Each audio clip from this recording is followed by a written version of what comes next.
Shalom Bapak Ibu yang dikasih oleh Tuhan, kita kembali dalam renungan Kita Sehat, Kita Kuat.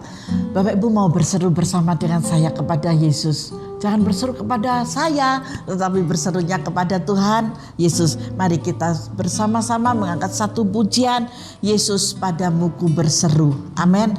Ketika kita berseru di dalam nama Yesus, maka kuasa itu akan nyata bagi saudara dan kita semuanya. Haleluya. Mari kita angkat satu pujian.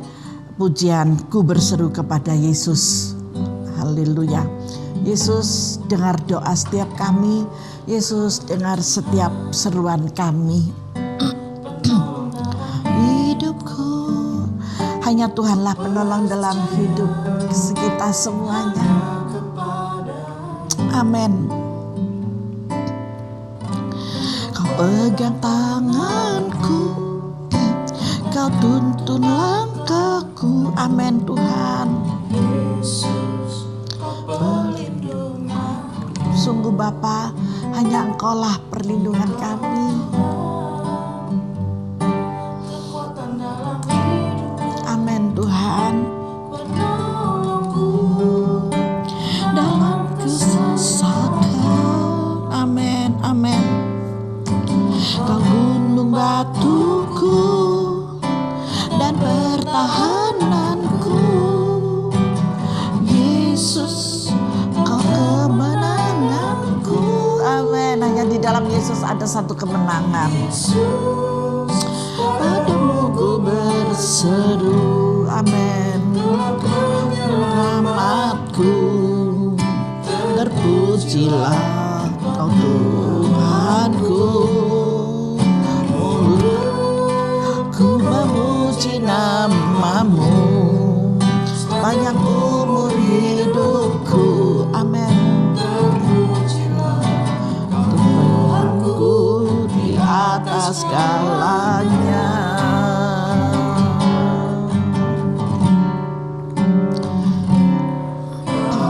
Tuhan dalam hidupku, penolongku dalam kesesakan. Haleluya. Batuku dan pertahananku. Amin. Yesus, kemenanganku. Ini adalah doa kita. Kita bisa berseru hanya kepada Tuhan, karena Dialah kekuatan buat setiap kita. Apapun yang menjadi masalah saudara, percayalah, Dia adalah kekuatan yang luar biasa. Dia adalah gunung batu kita.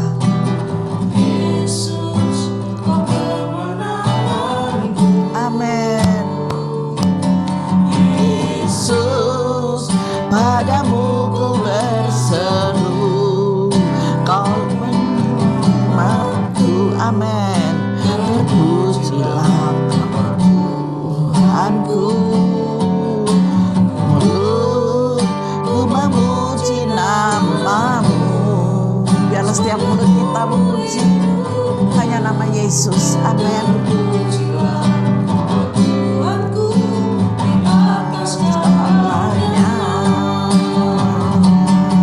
Yesus, padamu ku berseru. Kaulah penyelamatku. Amin. Pujilah Kau Tuhanku. Amin. Ku memuji namamu. Mulut kami hanya memuji Engkau Tuhan. Pujilah Tuhanku. Amin. Atas segalanya.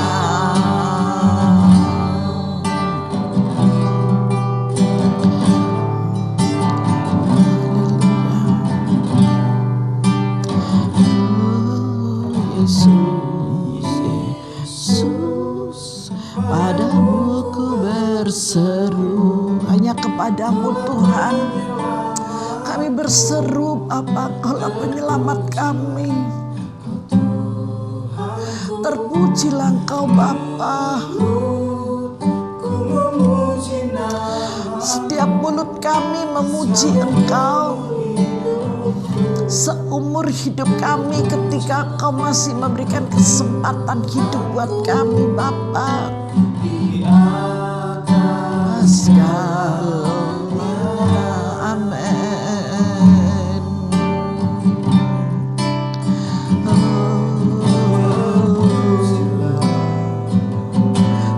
Haleluya Tuhan, amin.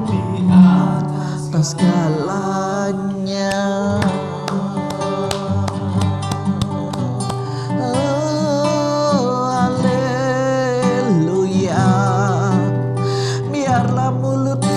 Terus memuji-Mu Tuhan di atas segalanya, karena hanya Engkau-lah Tuhan yang layak untuk kami sembah, kami puji dan kami muliakan. Haleluya, haleluya. Diberkatilah setiap anak-anak-Mu Tuhan yang datang dalam nama kekudusan-Mu, yang membawa hati kami yang hancur di hadapan-Mu. Orala masakarala bayarana lamase,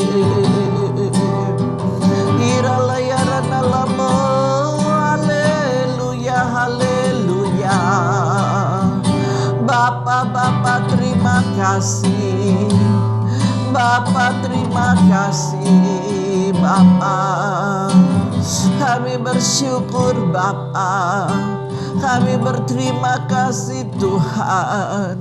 Engkau yang memberikan kekuatan yang baru bagi kami setiap hari.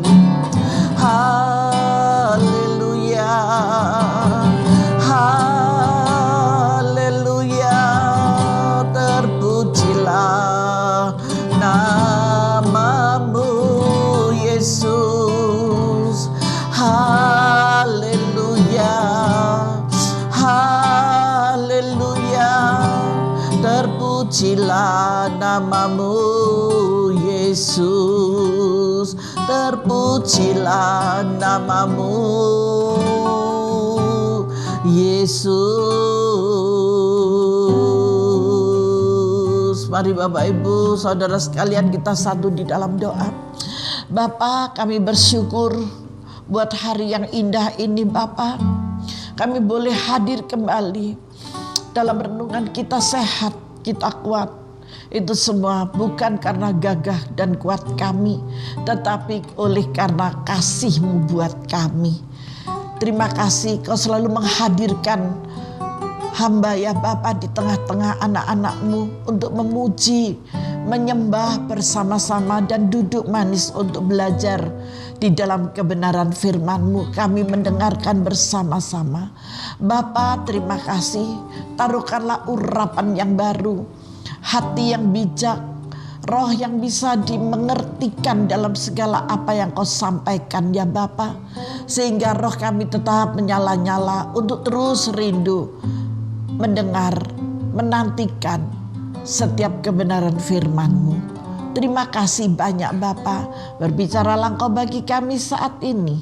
Kami siap Tuhan, duduk manis untuk merenungkan, menerima berkat yang kudus dari Engkau sendiri melalui pimpinan kuasa Roh Kudus-Mu di dalam nama Tuhan Yesus Kristus.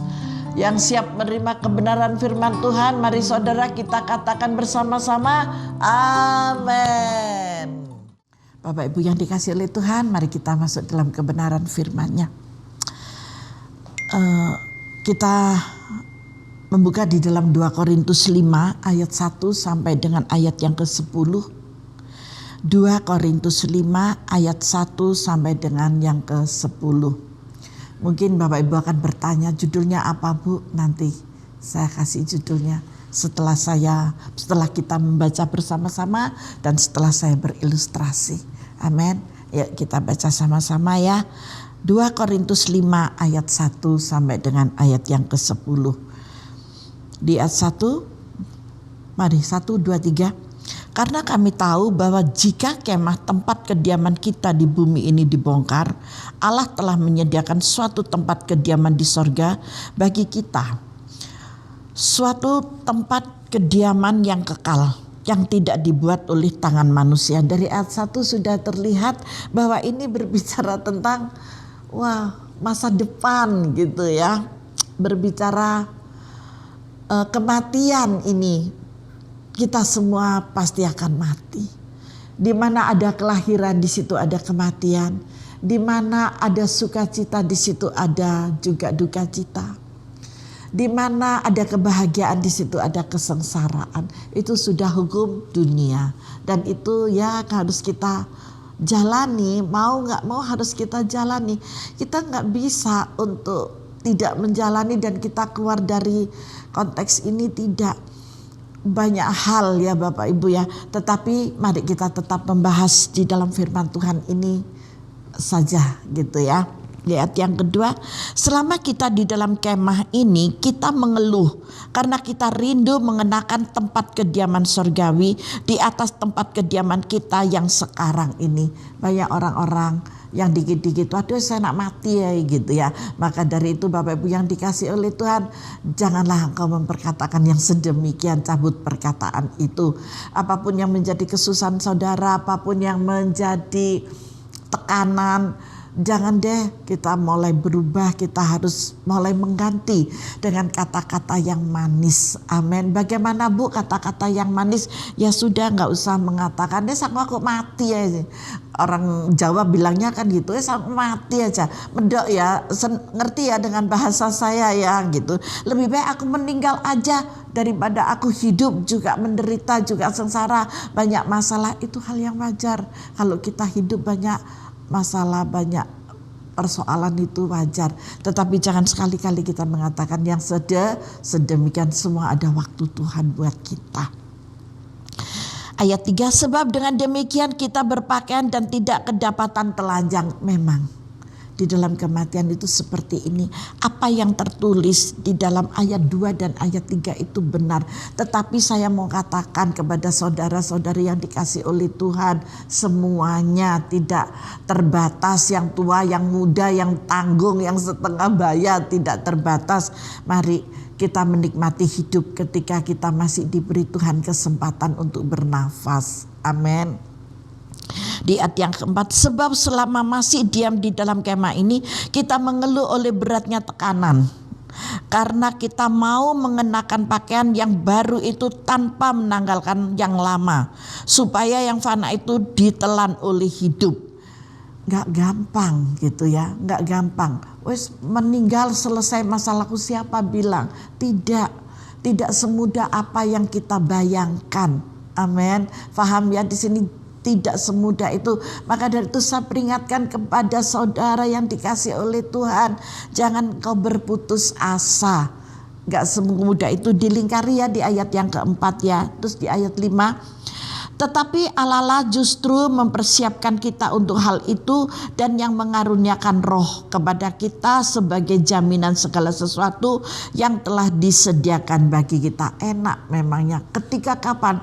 Ketika waktunya tiba, bukan karena putus asa, bukan karena bunuh diri, tetapi karena waktu Tuhan sudah tiba buat kita. Setelah apa? Setelah tugas-tugas kita di dunia selesai, setelah semuanya sudah berakhir dan Tuhan bilang stop. Nah, tetapi kalau belum waktunya stop, kita nyetop sendiri, itu nanti yang menjadi tekanan yang lebih berat lagi. Di ayat yang ke-6, maka oleh karena itu hati kami senantiasa tabah meskipun kami sadar bahwa selama kami mendiami tubuh ini kami masih jauh dari Tuhan. Seringkali orang-orang ada masalah jauh sekali dengan Tuhan. Maka dari itu melalui perenungan yang setiap hari hadir, selalu hadir menemani saudara sekalian yang dikasih oleh Tuhan Yesus, ini memberikan satu kekuatan buat kita. Janganlah kita mudah putus asa. Amin. Biarlah kita tetap kuat untuk menghadapi segala sesuatunya. Sebab hidup kami ini adalah hidup karena percaya, bukan karena melihat. Dengan iman percaya, maka semuanya akan jadi yang terbaik. Di ayat 8, tetapi hati kami tabah dan terlebih suka kami beralih dari tubuh ini untuk menetap pada Tuhan kalau waktunya sudah tiba. Tapi kalau waktunya belum tiba, jangan coba-coba untuk bunuh diri. Sebab itu juga kami berusaha, baik kami diam di dalam tubuh ini maupun kami diam di luarnya, supaya kami berkenan kepadanya. Sebab kita semua harus menghadap, perhatikan, takhta pengadilan Kristus. Semua harus menghadap takhta pengadilan ini, supaya setiap orang memperoleh apa yang patut diterimanya sesuai dengan yang dilakukannya dalam hidupnya ini, baik ataupun jahat. Baik orang yang baik, baik orang yang jahat, semuanya akan diperhadapkan pada pengadilan Kristus. Saudara-saudariku yang dikasihi oleh Tuhan, mari kita merenungkan firman Tuhan ini dengan sungguh-sungguh agar kita tidak mudah putus asa, tidak mudah mengambil satu jalan pintas gitu ya. Tetapi biarlah kita tabah untuk menghadapi semuanya ini. Serahkan semua ke dalam tangan Tuhan. Percayalah, ketika saudara dan saya percaya di dalam Tuhan dan menyerahkan segala beban berat, masalah persoalan yang sepertinya kita tidak sanggup lagi, engkau masih bisa untuk tersenyum. Engkau pasti masih memiliki kekuatan ekstra yang tidak pernah kau pikirkan.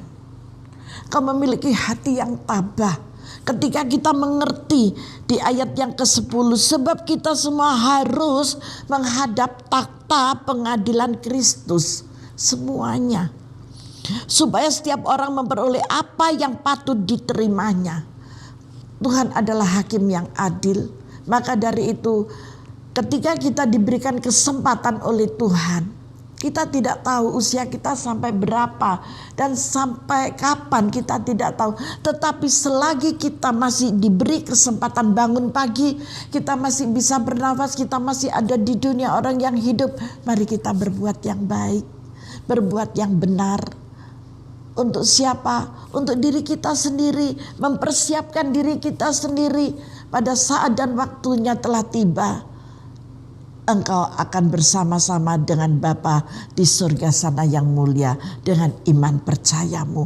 Loh Bu, hari ini berbicara tentang kematian. Iya, saya tidak mengerti. Kenapa firman Tuhan hari ini pada tanggal 13 ini, di awal minggu kedua, Tuhan memperingatkan kita supaya jalan kita tidak pada jalan yang salah, tetapi kita berjalan di dalam jalan yang benar. Ketika kita berada di dalam jalan yang benar, dari kelahiran sampai kematian, engkau aman. Loh Bu, saya kan tidak mengerti. Ya, ketika engkau dipanggil, kapanpun usiamu dipanggil, muda, setengah baya, atau sudah mulai 60 tahun, 70 tahun, ada kata terlambat? Tidak. Tuhan punya waktu, Tuhan punya cara untuk mengasihi dan menyayangi saudara sekaliannya.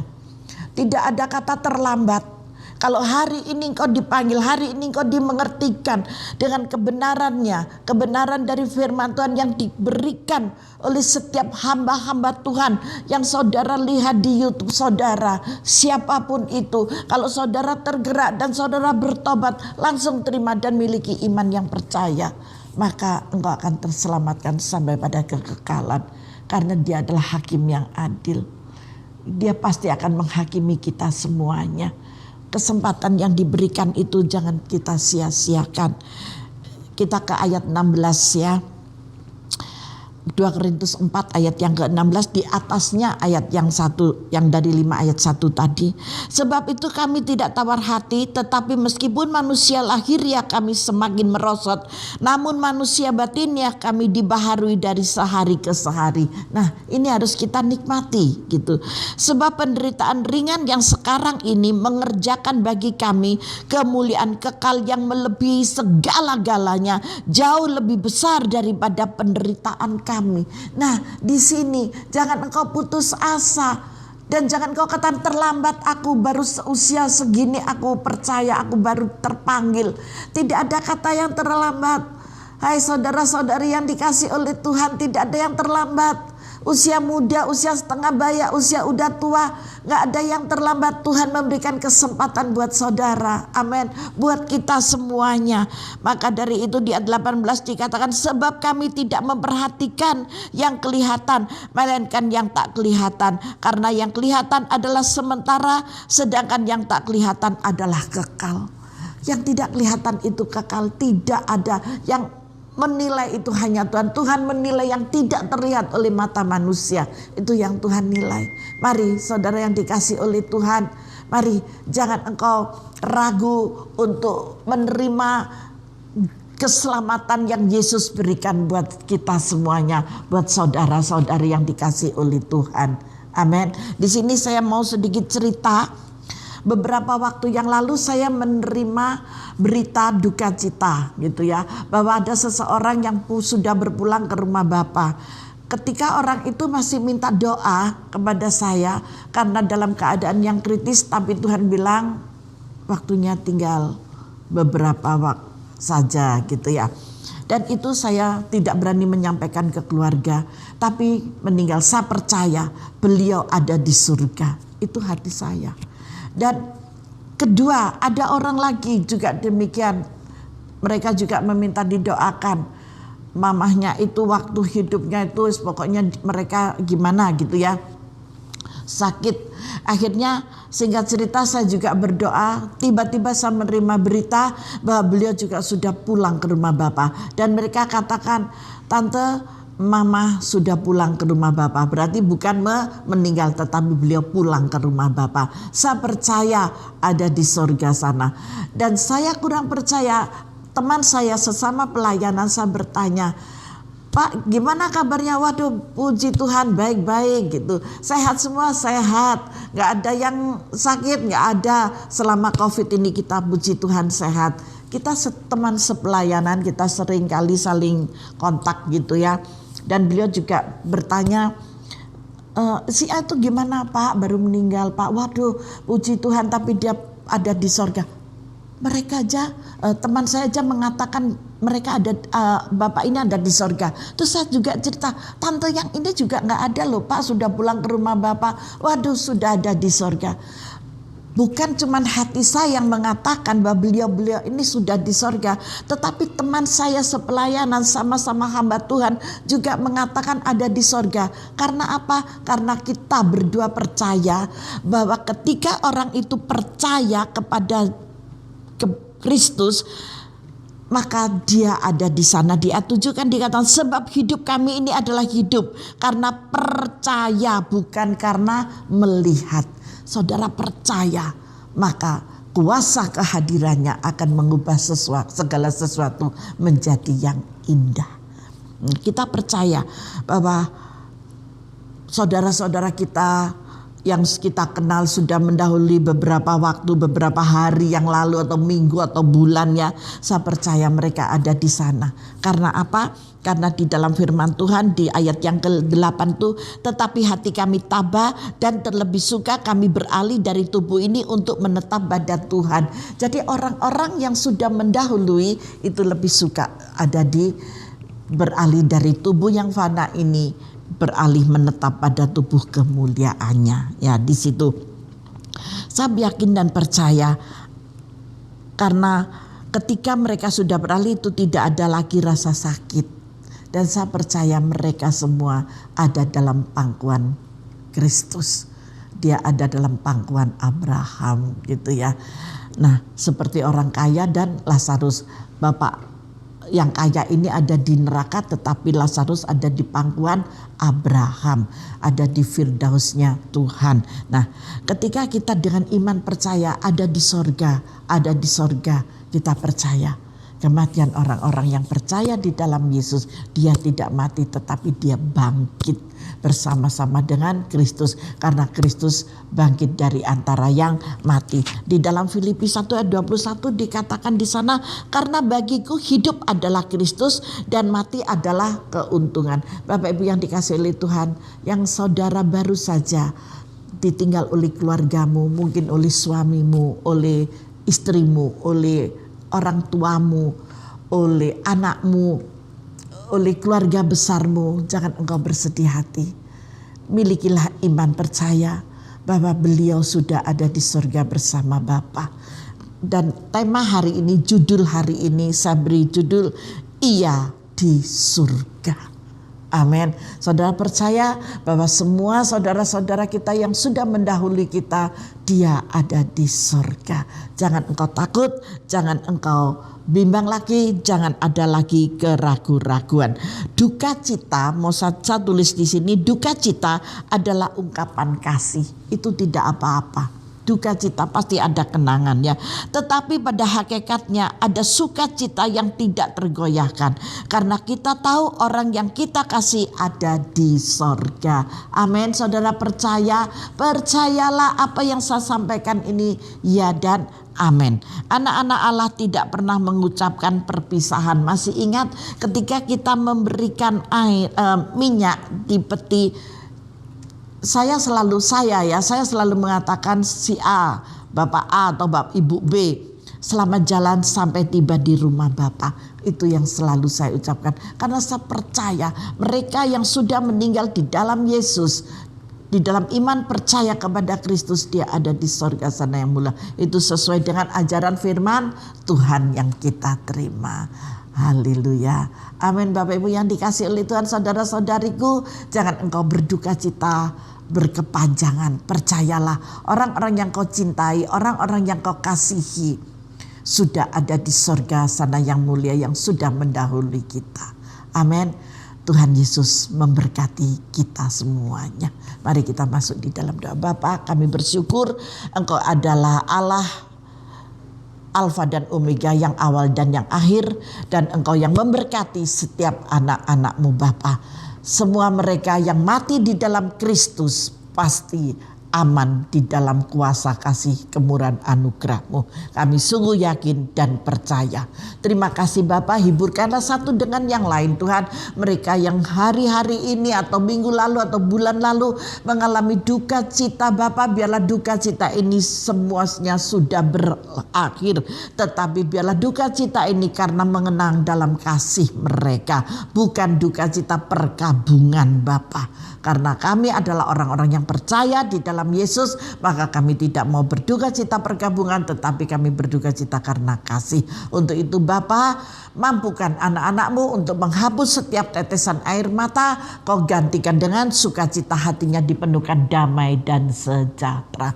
Terima kasih banyak Bapa, terima kasih. Tanamkanlah iman yang tak tergoyahkan di dalam nama Tuhan Yesus Kristus. Terima kasih Bapa, syukur kami naikkan bagi-Mu. Dan hanya di dalam nama Tuhan Yesus Kristus kami berdoa dan mengucap syukur. Haleluya. Yang diberkati bersama-sama katakan amin.